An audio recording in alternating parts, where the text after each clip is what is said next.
제2회 신앙 세미나를 맞이해서 동성애에 관한 세미나를 하겠습니다. 미국에서는 15년 전에 핫 이슈가 됐고, 대법원이 동성애를 합법화하고 나서 그 뒤로 여러분들 제가 굳이 설명 안 해도 잘 아실 겁니다. 많이 시끄럽다는 건 아실 거예요. 이제 한국은 이제 우리 정 목사님 말씀 좀 시작 단계에 있는 것 같습니다.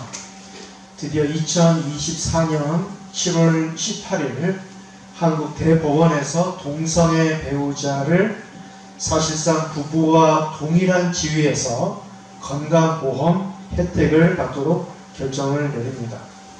네 번째 경제적인 이슈부터 시작을 할 거예요. 결국 이것은 사실상 동성애를 허용한다는 의미가 될 것입니다. 그래서 전국 교단과 교회가 오늘입니다. 10월 27일 오늘 종교개혁주일 오후 2시에 건강한 가정, 건강한 나라라는 주제로 연합 예배를 드리게 됩니다. 광화문과 서울역에서 약 200만 명이 참여를 하고요. 현장 참여는 100만 명, 그리고 온라인 참여가 또 100만 명 이렇게 된다고 합니다. 우리 재건총회도 이에 동참하기로 결정을 했고요. 이에 발맞추어서 오늘 제 2차 신앙 세미나는 악법인 포괄적 차별금지법의 핵심에 있는 동성애에 관한 강의를 하려고 합니다. 오늘 강의 제목은 동성애에 관한 성경적 이해입니다.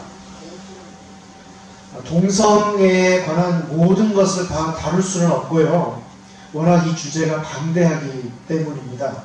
그래서 시간 관계상 범위를 좁혀서 성경이 말하는 측면, 그래서 우리 기독교인이 어떤 자세를 취해야 하는지에 집중해서 설명하겠습니다. 그러니까 곧바로 우리 성경으로 가볼까요? 성경은 동성애에 관해 어떻게 말합니다. 어떤 입장을 취하는가에 대해서 먼저 살펴보도록 하겠습니다. 성경은 분명 동성애를 정죄합니다. 죄로 인식합니다. 몇 가지 예를 들어보도록 하겠는데요.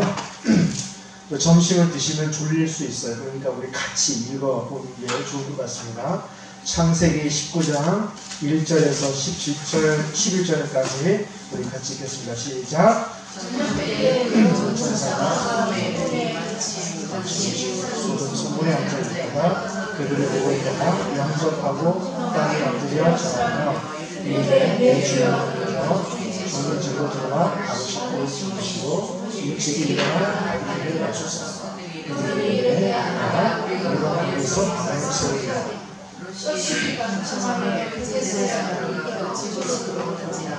혹시 그들을 위하여 십자가를 베풀고 묘병을 보면 그들이 먹는다.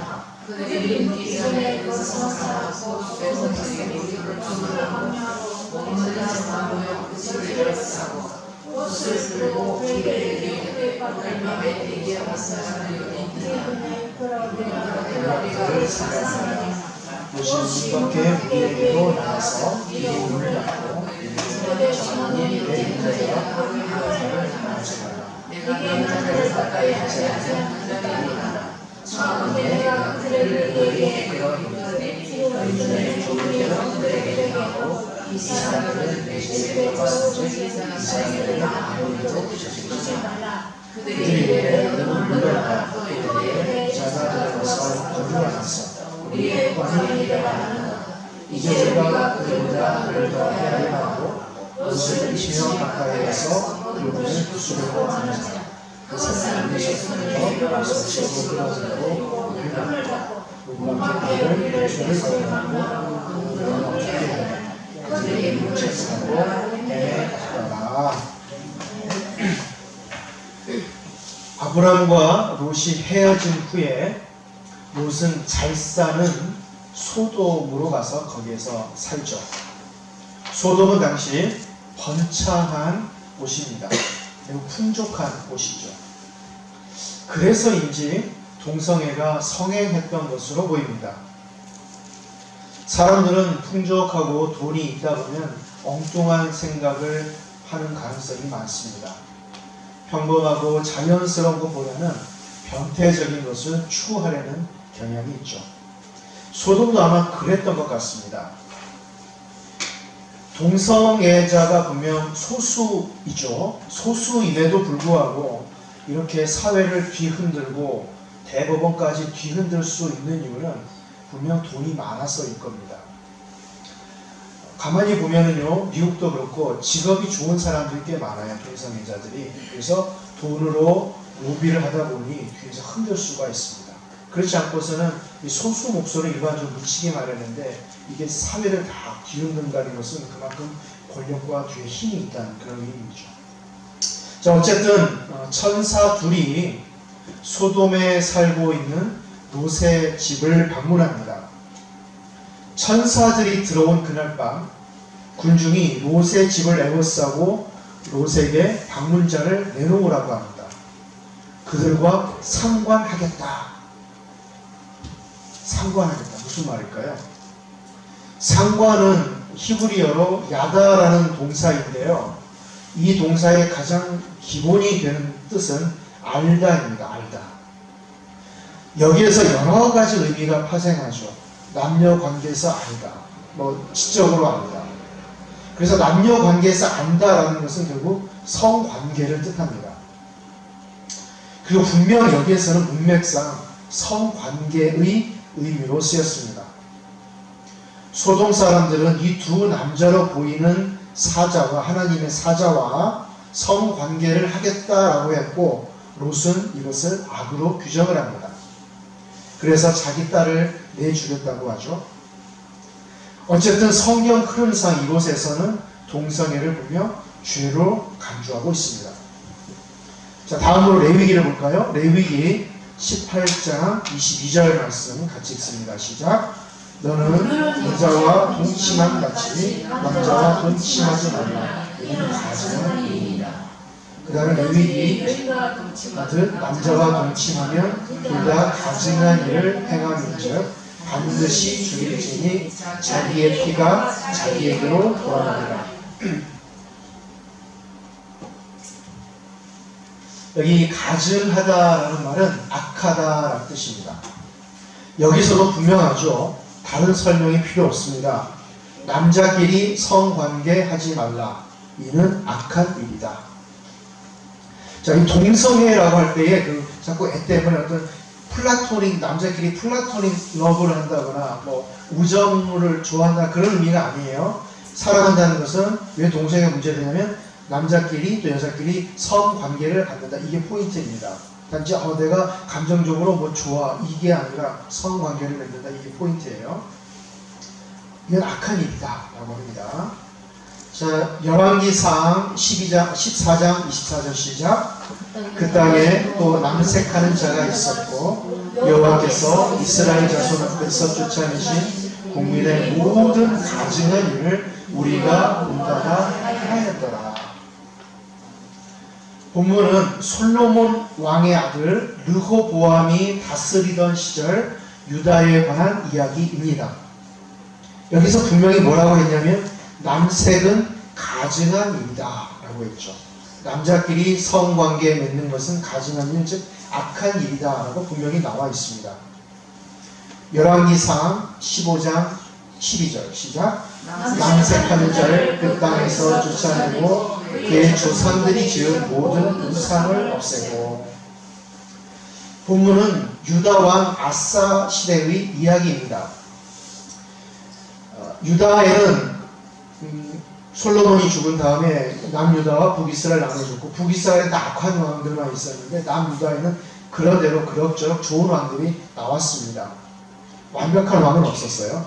그런대로 좋은 왕이 있었는데 아사는 그런대로 좋은 왕이었습니다. 그는 많은 개혁을 했는데요. 그 중에 하나가 남색하는 자를 쫓아냈다는 뜻입니다. 왜 남색하는 자를 쫓아냈을까요? 악하니까요. 악하니까 쫓아냈죠. 상식적으로 성경은 이해하는 겁니다. 고린도전서 6장 9절에서 10절 시작. 불의한 자가 하나님의 나라를 유혹으로 받지 못할 줄을 알지 못하느냐. 미혹을 받지 말라. 음행하는 자나 우상 숭배하는 자나 간음하는 자나 탐색하는 자나 남색하는 자나 도적이나 탐욕을 부리는 자나 술 취하는 자나 모욕하는 자나 속여 빼앗는 자들은 하나님의 나라를 유업으로 받지 못한다. 사도 바울은 이 본문에서 불의한 자에 대해서 설명을 합니다. 어떤 것이 불의하냐 쭉 열거되어 있잖아요. 그렇죠? 음행하는 자, 우상 숭배하는 자, 간음하는 자, 탐색하는 자, 도적질하는 자, 탐욕 부리는 자, 탐욕, 또 술 취하는 거, 모욕하는 자. 거기에 뭐가 들어있어요? 9절 마지막에 남색하는 자다가 나옵니다. 즉 남색, 즉 넓은 의미로 동성 간의 성관계는 불의하다, 불가하다, 악하다라고 분명히 말합니다.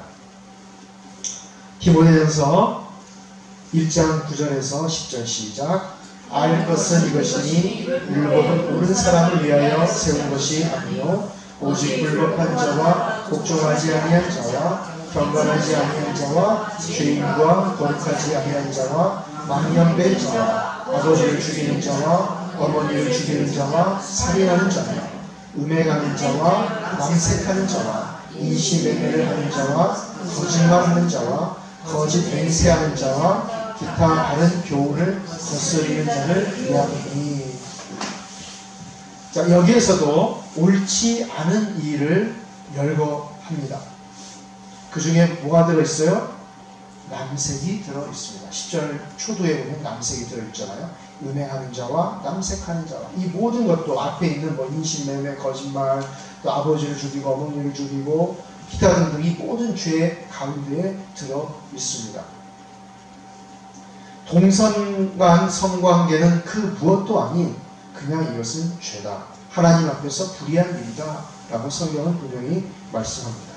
성경은 동성애를 분명 죄로 규정합니다.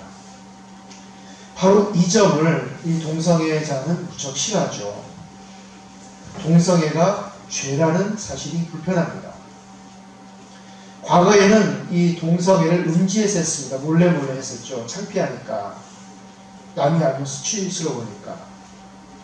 사회적으로나 도덕적으로나 그리고 자기 양심마저도 동성애를 옳지 못한 것으로 말하니 견디기 힘들죠. 사람은 밥만 먹고 살 수 있는 존재가 아닙니다. 인간에게는 그 자존감이 있고 자존심이 있죠. 명예가 있습니다. 자기 스스로 존엄성이 있어야 자기가 살고 싶어집니다. 나에게는 정말로 난 쓰레기다. 나에게는 더 이상 존엄성이 없다라고 느껴질 때 인간은 자살하게 되죠. 매우 중요한 문제입니다. 우리는 동물이 아니라 하나님의 형상을 가진 인간이기 때문에 존엄성을 매우 중요하게 생각합니다. 자기 행위가 다른 사람에게 옳다고 인정받아야 인간은 행복하죠. 그래서 사람은 결국은 자기 합리화를 합니다. 내가 죄를 지어도 내 죄는 어쩔 수 없는 것이다. 이것은 내가 악해서가 아니라 사회가 나를 그렇게 만들어서이다. 인간은 그렇게 하고 싶어 합니다. 이것을 그 심리학 용어로는 인지부조화다라고 이야기합니다. 인지부조화. 쉽게 말하면 자기 합리화입니다. 과거에 나이 드신 분들은 아시겠지만 지존파라고 하는 살인했던 사람들이 있었습니다. 불우한 삶을 살다가 사람들 막 무고한 사람들 죽였었는데요. 그들이 그런 이야기를 했죠. 나는 사회가 나를 이렇게 만들었다. 즉 나는 악한 사람이 아니다 라고 하는 거예요. 인간은 자기 스스로 악하다라고 생각하고 싶지가 않습니다. 자기 합리화를 하는 거예요. 자기 합리화가 필요해요. 이건 죄가 아니다라고 하는 그 인식이 필요하죠. 사회적으로나 도덕적으로나 심지어 자기 양심마저도. 그래서 생각해낸 것이 바로 유전학의 도움을 받으려고 했습니다. 동성애는 유전적이다. 우리는 태어날 때부터 그렇게 태어났다라고 주장하고 그것을 밝히기 위해서 부단히 노력을 합니다. 그리고 그들의 노력은 결실을 맺는데요.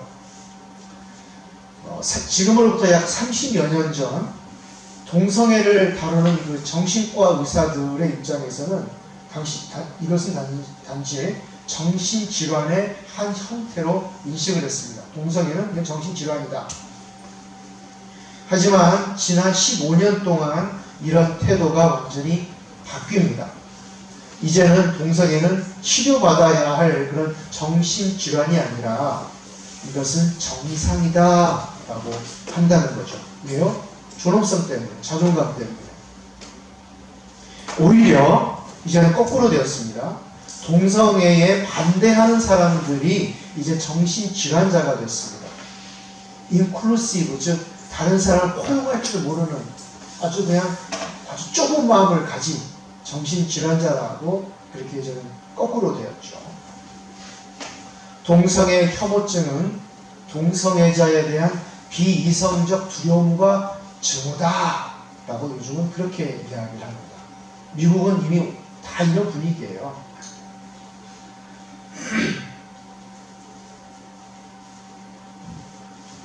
요즘 문화에서 동성애에 대해 부정적인 말을 하는 사람은 누구나 동성애 혐오증이 있거나 정신질환자다라고 합니다.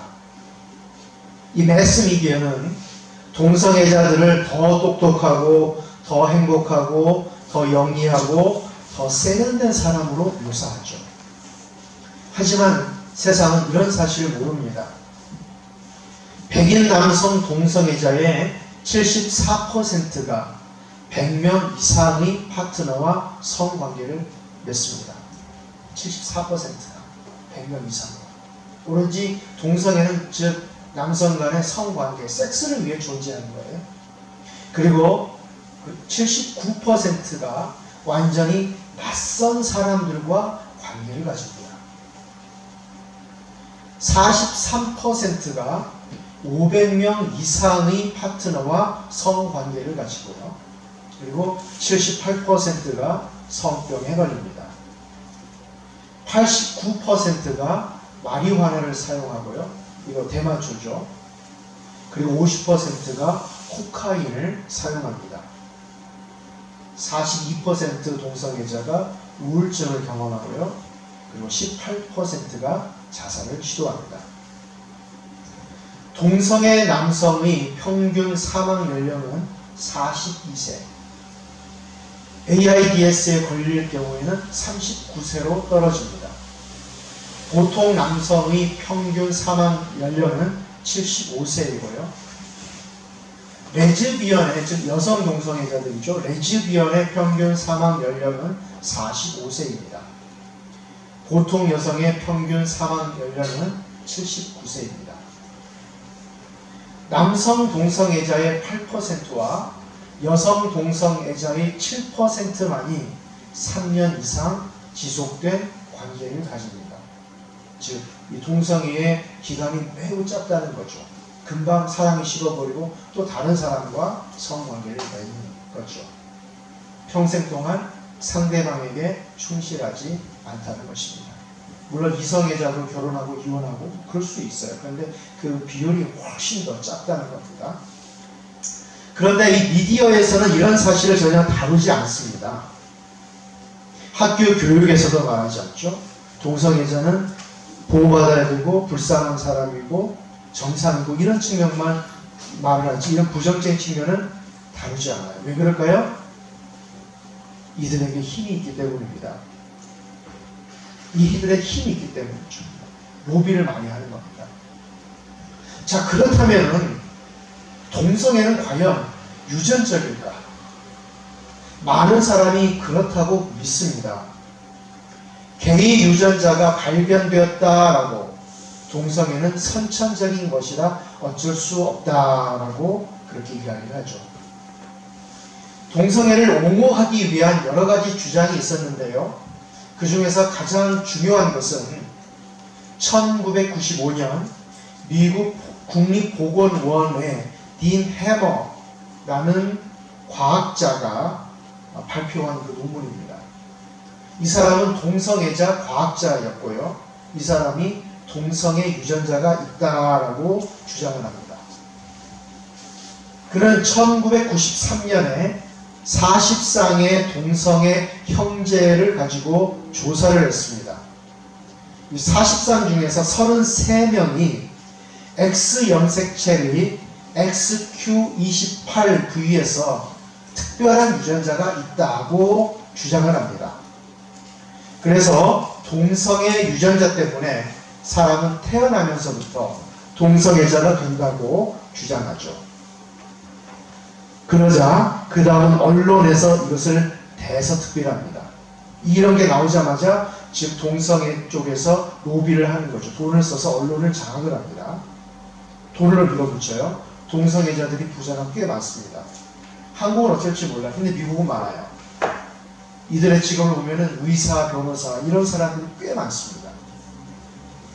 언론은 이 문제를 객관적으로 다루지 않습니다. 사실 그렇지 않습니까? 지금도 뭐 언론은 권력이 장악하는 그 말을 듣지 언론은 결국 객관적이지 않아요.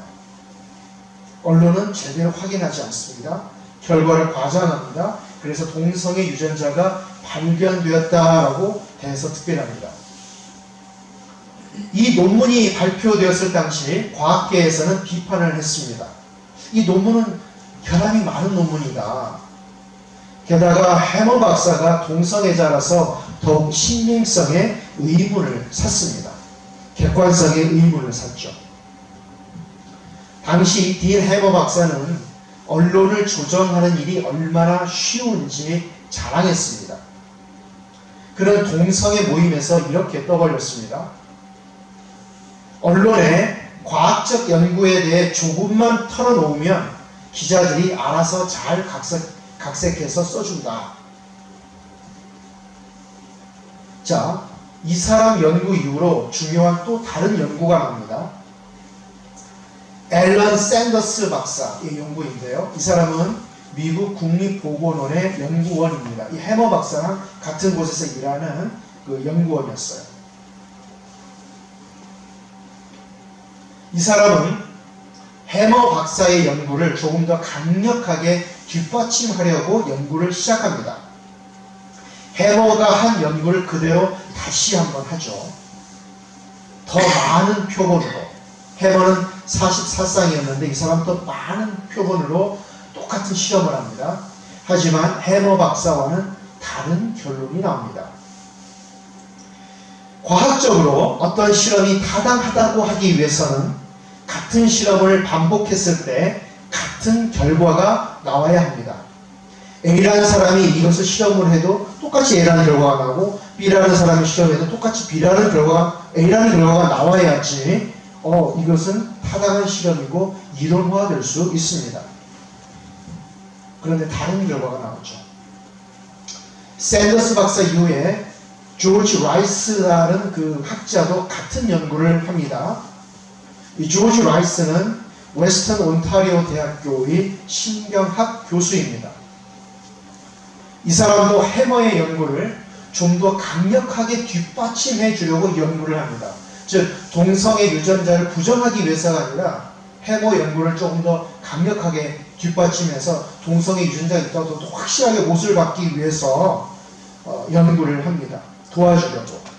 이 사람도 해머보다 더 많은 표본을 사용합니다. 48쌍입니다. 동성애 형제를 가지고 연구를 합니다.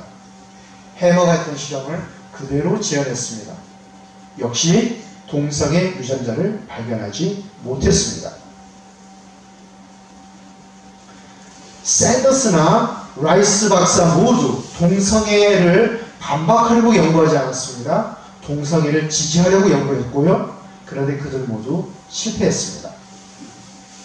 이 두 가지 연구는 동성애가 유전적이지 않다, 동성애 유전자가 있다는 것을 증명하지 못했다는 것을 밝힙니다. 1995년에 실행한 해머 박사의 연구는 과학적으로 편향되었고 왜곡되었다는 것을 증명했습니다. 그래서 제가 증거를 보여드리겠습니다. 자, 1번 보여주세요. 네, 1번. 네, 거의 멈춰주시고요. 제가 가지고 온 것은 이 사이언스 저널입니다. 학술지인데요. 이 사이언스는 미국에서 가장 권위 있는 저널입니다. 과학 저널입니다. 그래서 수많은 교수들 그리고 과학계에 있는 박사들이 이 사이언스 저널에 논문을 게재하려고 정말 연구를 많이 해요. 탑이에요. 탑 저널입니다. 탑 저널이에요. 미국에서 가장 최고의 권위가 있다는 것은 뭐예요? 세계에서 최고의 권위가 있다는 뜻입니다. 여기 그 제목이 나오죠. Male homosexuality, absence of linkage to microsatellite markers at XQ28라고 하는 그 제목이 여기 나오죠. 여기요. 네, 이 제목입니다. 이걸 한글로 번역을 하면 이렇습니다. 남성 동성애 XQ28에서 미소 부소체 표시 연관성 없음 이렇게 번역할 수 있어요. 그 마이크로세럴라이트 마커스라는 것은 미소 부소체라는 그런 그게 번역이 됩니다. 그 생물학 그런 용어예요. 굳이 이것을 뭐 저와 여러분 자세하게 알 필요는 없습니다. 저자는 조지 라이스, 제가 언급했던 그 사람입니다. 조지 라이스. 그 L이라 적힌 것은 그 사람 외에 더 있다 그런 뜻이에요. 사이언스 284. 자, 이제 아래로 조금 내려주시겠습니까? 좀 내려주세요.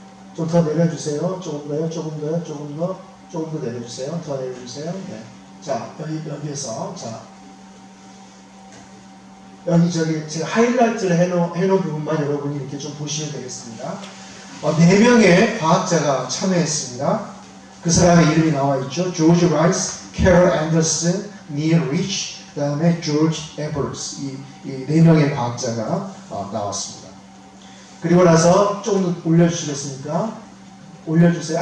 내려주세요. 죄송합니다. 다시 이거 좀, 네네. 제 노란 부분으로 제가 이렇게 표시해 놓은 것, 이제 그 부분이 대한 내용을 읽어드리겠는데요. 보시면 several lines of evidence have implicated genetic factors in homosexuality라고 쭉 되어 있어요. The most compelling observation has been the report of genetic linkage of male homosexuality to microsatellite markers, 블라블라블라고 쭉 나와 있습니다. 자, 이 내용이 한글로 제가 번역을 했는데요. 읽어드릴게요. 동성애의 유전적 요인이 연루되었음을 시사했다는 거예요. 과거에 가장 설득력 있는 관찰은 X 염색체의 미소 부수체 마커와 남성 동성애의 유전적 연관성에 대한 보고였다. 이 실험은 추가 연구와 확인이 필요했다. 캐나다 가정의 50 이상의 게이 남성 형제를 대상으로 XQ28 위치에서 대립 유전자가 있는지 연구했다. 즉 해머가 했던 연구를 옹호하기 위해서 더 많은 50 이상의 게이 남성 형제를 가지고 연구했다는 거예요. 자, 그 다음 읽어드릴게요. XQ28에서 4개의 마커를 분석했다. 이 마커들이 마커를 표시라고 할 수 있겠죠. 이 마커들에 대한 대립 유전자 및 단산형 공유는 다 생물학적 그런 텀입니다. 굳이 이게 뭔지 굳이 알 필요는 없어요. 단산형 공유는 예상한 것처럼 증가하지 않았다. 결론적으로 이게 중요합니다. 결론적으로 남성 동성애의 근간이 되는 X 관련 유전자를 뒷받침하지 않는다. 여기 밑에 보시면은 거기 나와 있습니다. These results do not support an X-linked gene underlying male homosexuality. 뭐예요? 결론적으로 남성 동성애의 근간이 되는 유전자를 X 관련 유전자를 뒷받침하지 않는다. 즉 동성애 유전자를 발견하지 못했다는 뜻입니다. 자, 쭉 그 내려주시고요. 더 내려주시겠습니까? 네. 자, 됐습니다.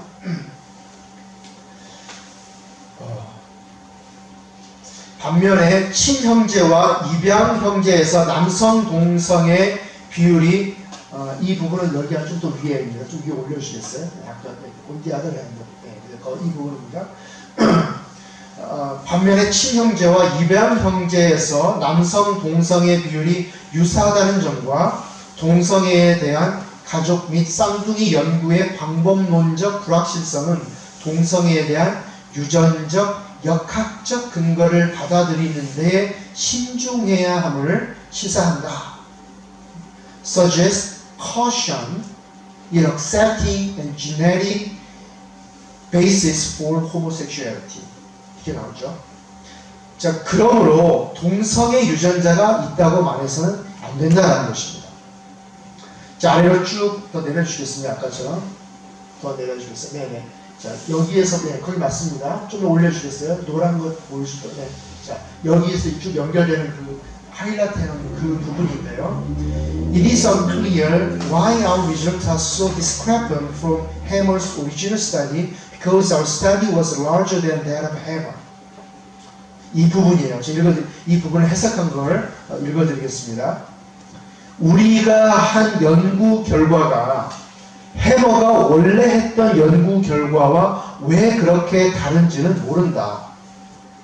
우리가 사용한 표본이 해머가 연구한 표본보다 더 컸기 때문에, 즉 해머는 40쌍이고 그 라이스는 52쌍의 표본입니다. 더 컸기 때문에 우리는 우리의 연구에서 보고된 것만큼 큰 유전적 효과를 감지할 수 있는 충분한 능력을 확실히 가지고 있었다. 즉 그들의 연구가 동성의 유전자를 발견할 수 있는 가능성이 더 크다는 거죠. 그럼에도 불구하고 우리의 데이터는 XQ28 위치에 성적 지향에 영향을 미치는 큰 효과를 가진 유전자의 존재를 뒷받침하지 않는다. 자, 파일을 갖고 두 번째 2번 파일로 옮기도록 하겠습니다.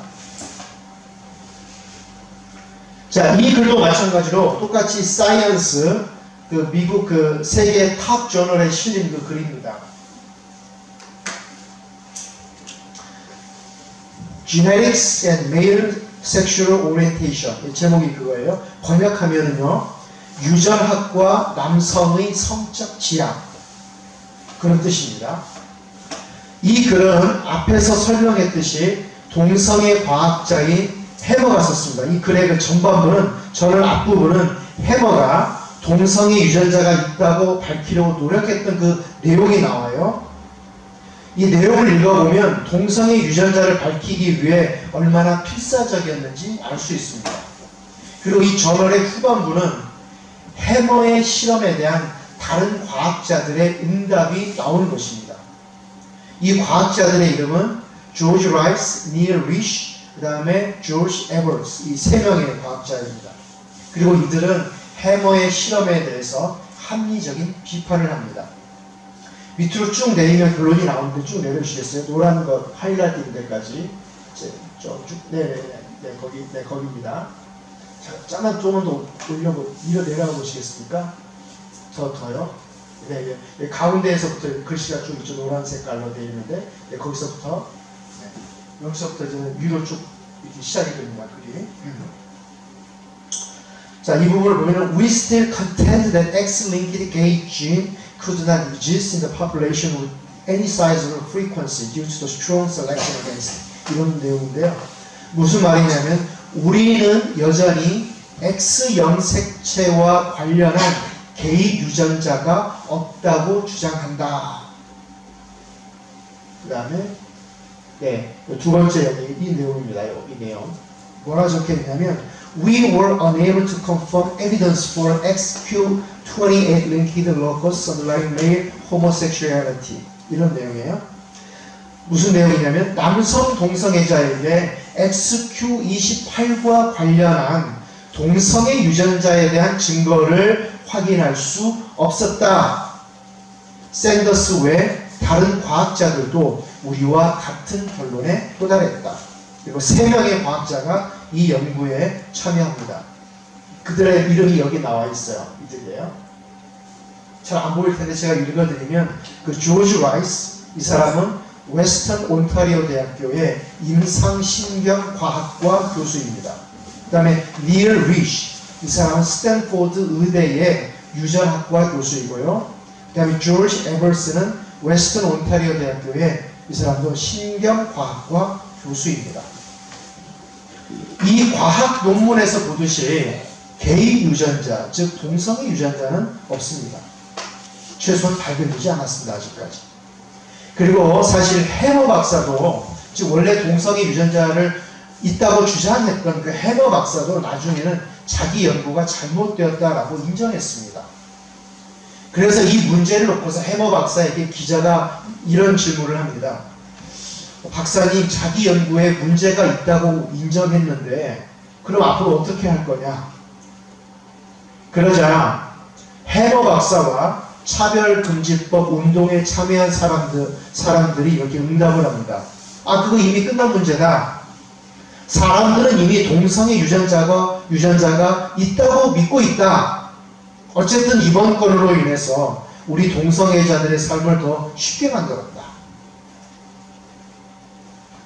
동성애가 유전자이라는 것은 증명되지 않았습니다. 동성애 유전자는 발견되지 않았죠. 만약 발견된다고 해도 달라질 것은 없습니다. 생각해 보세요.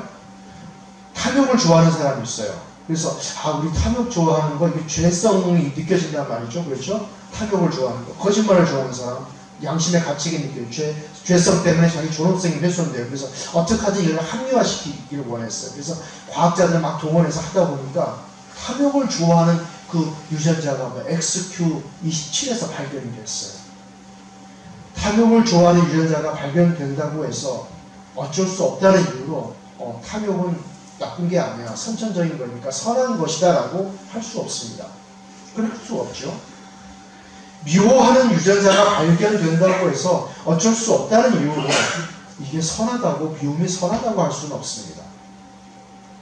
남을 미워한다고 해서 그 사람을 죽이지 않는 이상 남에게 피해를 주는 건 아니잖아요. 하지만 성경은, 하나님은 우리 마음을 보시기 때문에 여전히 악하다라고 이야기를 하는 거죠. 사랑하지 못하는 유전자가 발견된다고 해서 사랑하지 못하는 것을 죄가 아니다라고 우리는 말할 수 없는 것처럼, 교만하는 유전자가 발견되었다고 해서 저 사람이 교만하는 것은 어쩔 수 없다는 이유로 그 교만이 선하다고 할 수는 없습니다. 험담하는 유전자가 발견된다고 해서 어쩔 수 없다는 이유로 선하다고 할 수 없죠. 동성애 유전자가 발견된다고 해서 그것을 선하다고 할 수 없습니다. 더욱이 동성애 유전자는 아직 발견되지 않았습니다. 그리고 미래에도 발견되지 않을 것입니다. 왜냐하면 모든 사람은 사실 동성애를 할 수 있는 그 죄성이 잠재하기 때문입니다.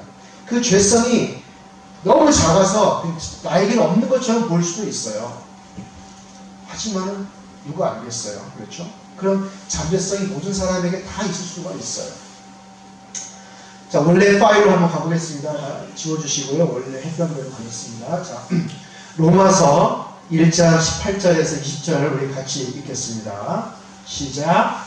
하나님의 진노가 불의로 진리를 받는 사람들의 모든 경건하지 않음과 불의에 대하여 하늘로부터 나타나니 이는 하나님을 알만한 것이 그들 속에 보이니라. 하나님께서 이를 그들에게 보이셨느니라. 창세로부터 그의 보이지 않는 것들을 곧 그의 영원하신 능력과 신성이 그가 만드신 만물에 분명히 보여 알려졌나니 그러므로 그들이 핑계하지 못할지니라. 아멘. 하나님은 자기 뜻을 계시하십니다. 나타내셨죠. 특히 이 도덕률을 계시하셨습니다. 어디에? 자연의, 사람의 마음속에, 그리고 양심에 계시하셨죠. 그러므로 인간은 하나님과 하나님의 존재, 하나님의 뜻을 알아야 합니다. 이 10절 말씀처럼 변명의 여지가 없습니다. 그러므로 그들이 핑계하지 못할지, 법적으로 정상이다라고 한다 하더라도 그들의 양심은 알 거예요. 왜냐하면 하나님이 자기 뜻을 인간의 양심에도 계시하셨으니까. 아무리 한다 하더라도 그들의 양심은 자유함을 얻지 못합니다. 하나님한테 가서 저는 몰랐는데요 라고 할 수 없다는 거죠. 계시했으니까. 이런저런 것이 하나님의 뜻인 줄 몰랐어요 라고 할 수 없다는 것입니다. 교회에서조차도 지금 미국에서는 그 동성애를 합법화하고 받아들이는 교단들이 꽤 많습니다. 그렇죠? PCUSA라고 미국의 가장 큰 장로교회예요. 거기서는 이미 동성애자들을 목사로 안수를 해요. 목회자로 인정을 합니다. 감리교도 마찬가지고요. 우리 한국도 이 기장 측에서는 동성애 부분을 인정하는 그런 입장입니다.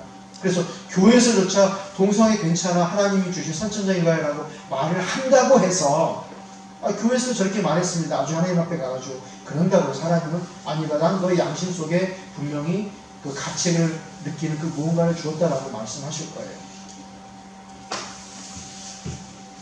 언제 동성애가 악하다고 라고 말씀하셨나요? 라고 물으면 하나님은 나는 자연 너의 양심 속에 내 뜻을 계시했다라고 말씀한다는 것입니다. 하나님이 이렇게 당신의 뜻을 말씀했지만 인간은 어떻게 해요?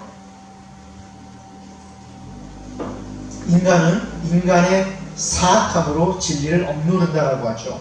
18절을 다시 보면 하나님의 진노가 불의로 진리를 막는 사람들의 모든 경건하지 않음과 불의에 대하여 하늘로부터 나타나나니. 뭐예요? 진리를 막는데 어떻게 진리를 막아요? 불의로 진리를 막는다. 인간은 진리를 억누르죠. 인간은 진리를 미워함으로 진리를 핍박합니다. 인간은 동성애가 악하다는 것을 분명히 알아요. 왜냐하면 하나님이 그들 양심 속에 하나님의 진리가 분명히 그들에게 그 사실을 말하기 때문입니다. 하지만 그들은 양심의 말을 듣지 않습니다. 양심을 억누르죠.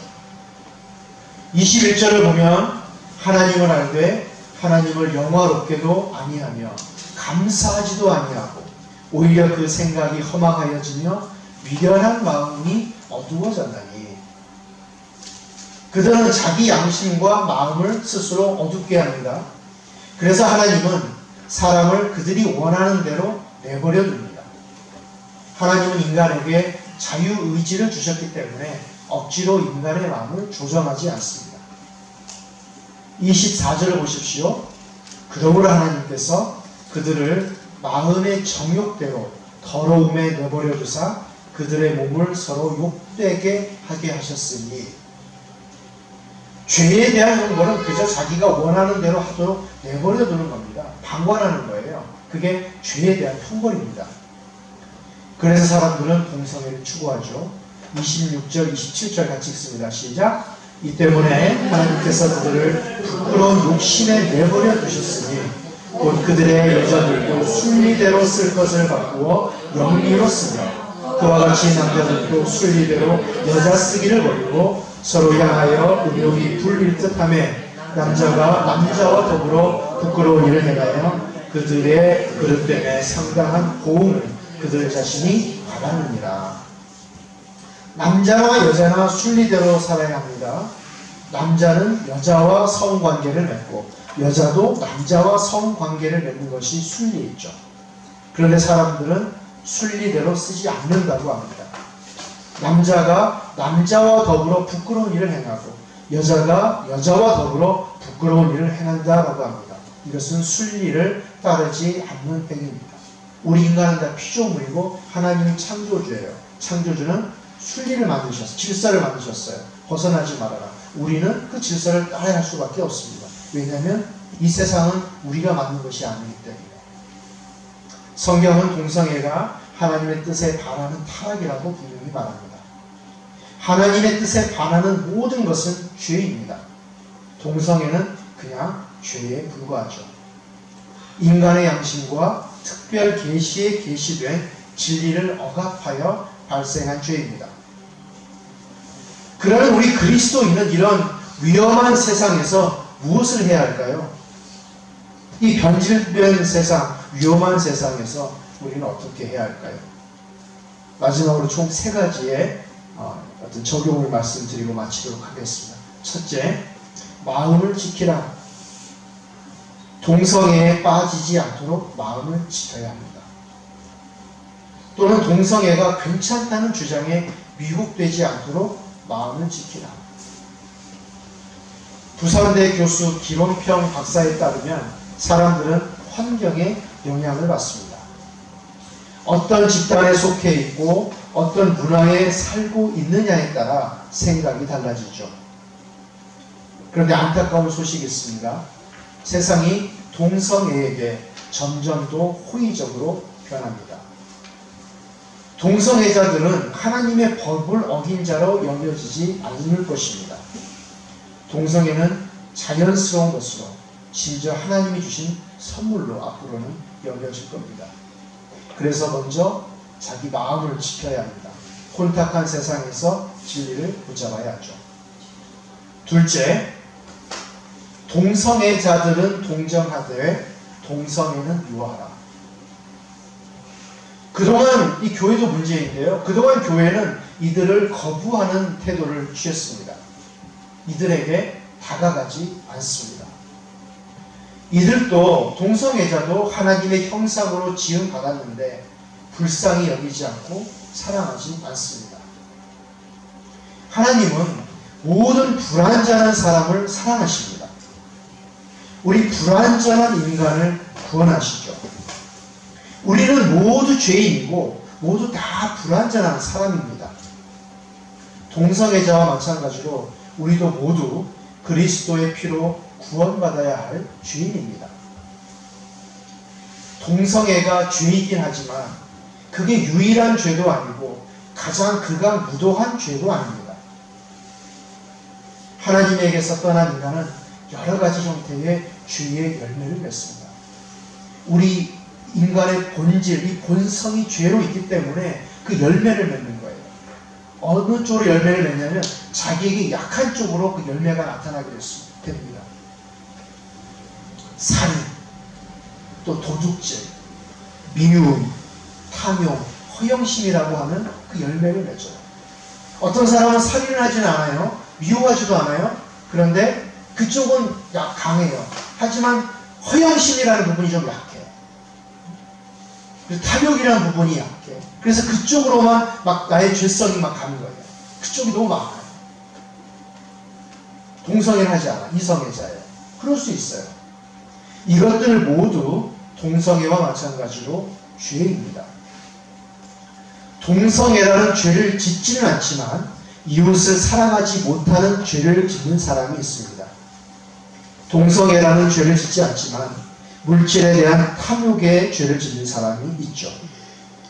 동성애라는 죄를 짓지 않지만 허영심이라는 죄를 짓는 사람이 있습니다. 동성애라는 죄를 짓지 않지만 교만이라는 죄를 짓습니다. 동성애라는 죄를 짓지 않지만 남을 지배하려는 죄를 짓죠. 동성애 죄를 짓지 않지만 자기 중심적 삶이라는 죄를 짓는 사람이 있습니다. 내 죄가 동성애자의 죄보다 가볍다고 말할 수 있을까요? 하나님은 나 같은 죄인에게 평화와 기쁨과 사랑과 의미를 주고 싶어 하십니다. 마찬가지로 하나님은 동성애자에게도 평화와 기쁨과 사랑과 삶의 의미를 주고 싶어 하십니다. 하나님은 우리 죄인을 불쌍히 여기는 것처럼 동성애자도 불쌍히 여기십니다. 하나님은 나와 같은 죄인을 동정하는 것처럼 동성애자도 동정하십니다. 하나님은 죄인인 우리를 사랑하는 것처럼 죄인인 동성애자도 사랑하십니다. 그래서 하나님을 사랑하고 하나님을 따르는 우리도 역시 동성애자를 동정하고 그들을 불쌍히 여기고 하나님의 마음으로 사랑해야 합니다. 그들을 연민해야 합니다. 우리에게는 눈물이 있어야 돼요. 세상 모든 그 죄인을 향한 그 눈물을 흘릴 수 있어야 합니다. 하지만 동시에 하나님은 동성애를 미워한다는 것을 기억해야 합니다. 요한복음 8장 1절 11절에 보면 가늠하다 붙잡힌 여인이 나오는데요. 예수님은 그 여인을 용서하십니다. 그녀를 정죄하지 않으십니다. 하지만 예수님은 가늠한 여인의 죄에 대해서 특별한 말씀을 하십니다. 요한복음 8장 11절 같이 읽습니다. 시작. 예수께서 이르시되 나도 너를 정죄하지 아니하노니 가서 다시는 죄를 범하지 말라. 예수님은 가늠한 여인을 정죄하지 않습니다. 그녀를 용서하십니다. 하지만 죄에 대해서는 뭐라고 하세요? 가서 다시는 죄를 범하지 말라. 이제는 가늠하지 말라. 동성애자에게도 마찬가지입니다. 예수님은 동성애자를 사랑하십니다. 나는 너의 죄를 용서하겠다. 동성애라는 죄를 내가 십자가에서 죽음으로 내가 대신 너의 죄를 갚아주겠다. 그러니 다시는 동성애에 빠지지 말라. 죄인을 용서한다고 해서 죄를 선으로 인정한다는 뜻은 아닙니다. 용서는 용서고 죄는 여전히 죄입니다. 우리는 여전히 죄에서 벗어나야 합니다. 최소한 죄에서 벗어나기 위해 발버둥 쳐야 하죠. 부모가 자녀를 사랑한다고 해서 자녀가 하는 모든 것을 다 박수치거나 옹호하지 않습니다. 자녀의 죄는 여전히 미워합니다. 사실 자녀의 죄를 미워하는 이유는 자녀를 사랑하기 때문입니다. 마찬가지로 하나님이 동성애를 미워하는 이유는 동성애자를 사랑하기 때문입니다. 왜요? 죄를 미워하는 이유는 죄는 결코 행복을 주지 못하기 때문입니다. 동성애자는 사랑하지만 동성애를 미워하는 이유는 동성애는 궁극적으로 행복하지 않기 때문입니다. 동성애를 행하는 사람들이 과연 행복할까요? 행복하다면 그들의 파트너가 3년이 안 돼서 바뀌어줄까요? 행복하다면 74%가 100명 이상의 파트너와 관계를 가질까요? 행복하지 않기 때문이죠. 불행하기 때문이죠. 그러니 하나님은 동성애에 대해서 박수 치러줄 수 없습니다. 그러므로 동성애자는 동성애라는 죄를 인정하고 회개해야 합니다. 이웃을 사랑하지 못하는 사람은 사랑하지 못하는 죄를 인정하고 회개해야 합니다. 탐욕이 있는 사람은 탐욕 죄를 인정하고 회개해야 합니다. 허영심이 있는 사람은 허영심 죄를 인정하고 회개해야 합니다. 교만한 사람은 교만 죄를 인정하고 회개해야 합니다. 남을 지배하려는 사람은 이 죄를 인정하고 회개해야 합니다. 자기 중심적 삶을 사는 사람도 이 죄를 인정하고 회개해야 하죠. 마찬가지로 동성애자도 동성애라는 죄를 인정하고 회개해야 합니다. 교회는 진리를 진리라고 외쳐야 합니다. 진리를 타협해서는 안 됩니다. 거짓 관용 문화에 흔들리지 않아야 합니다. 하나님이 아니라고 말씀하시는 것을 괜찮다라고 말하지 말아야 합니다. 이사야 5장 20절 같이 읽습니다. 시작. 악을 선하다 하며 선을 악하다 하며 흑암으로 광명을 삼으며 광명으로 흑암을 삼으며 쓴 것으로 단 것을 삼으며 단 것으로 쓴 것을 삼는 자들은 화 있을지니라. 마지막 세 번째, 동성애자에게 다가가십시오. 첫 번째, 자기 마음을 지키고, 둘째, 동성애자를 사랑하고 동성애는 미워하고, 셋째, 동성애자에게 다가가라. 하나님은 완벽한 자가 상을 받는다고 말씀하지 않습니다. 완벽한 자가 구원받는다고 말씀하지 않습니다. 완벽한 자만을 사랑한다고 말씀하지 않죠. 하나님은 동성애자들에게도 관심을 갖고 구원하고 싶어 합니다. 하나님은 사랑하지 않는 자, 남을 험담하는 자, 탐욕 있는 자, 교만한 자, 거짓말하는 자, 도둑질하는 자에게도 관심을 갖고 그들을 구원하고 싶어 합니다. 위 모든 것이 다 죄며 하나님은 우리 모두를 눈여겨보십니다. 이를 또 동일한 기준으로, 동성애자도 역시 동일한 기준으로 구원받습니다. 하나님이 선택하고 부르고 거듭나게 하고 회개하고 믿는 것입니다. 따라서 교회는 그들에게 다가가야 합니다. 우리가 다른 모든 죄인에게 다가가서 말씀을 전하고 그리스도의 사랑을 전하는 것처럼 동성애자에게도 다가가야 합니다. 사랑이란 다른 사람이 어둠 속에서 나오도록 도와주는 것입니다. 사랑이란 자기 죄의 삶 속에 머물도록 내버려 두는 것이 아닙니다. 너는 무조건 오라, 무조건 잘했어. 이건 사랑이 아닙니다. 우리들은 그들에게 다가가야 하죠. 그들의 죄스러운 욕망을 극복하도록 우리는 도와주어야 합니다. 그들에게 복음을 전해주어야 합니다. 예수님은 가늠하다 잡힌 여자를 사랑하고 받아들이고 보호하십니다. 하지만 그 여자에게 하신 마지막 말씀은 나도 너를 정죄하지 아니하노니 가서 다시는 죄를 짓지 말라.